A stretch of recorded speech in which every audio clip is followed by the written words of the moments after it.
जिनार दरबारे আমরা মায়ের গুণগান করছি সেই কৃষ্ণ মণ্ডল আজকে বাবু মায়ের চরণ সেবায় অষ্টম রজনীতে 15 টাকা দান করেছেন এবং দানকে পবিত্র রাখার জন্য 5 টাকা দক্ষিণা করেছেন।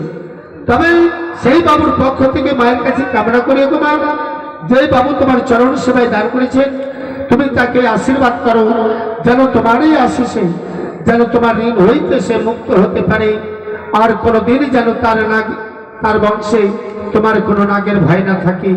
এদিকে আরো এক গুপ্তদানী সেই শিশু বালক মায়ের চরণ সেবায় 15 টাকা দান এবং 5 টাকা দক্ষিণা দিয়েছেন। তবে সেই বাবুর পক্ষ থেকে মায়ের কাছে কামনা করি গো মা, তুমি তাকে আশীর্বাদ করো, তার পিতামাতার সংসার যেন শান্তিতে থাকে, সেই শিশু বালক যেন ধীরে ধীরে ভালোভাবে পড়াশোনা করে মানুষের মতো মানুষ হয়, এই বলে কামনা করি। জয় মা মনসা। আর গুপ্ত দানির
Oh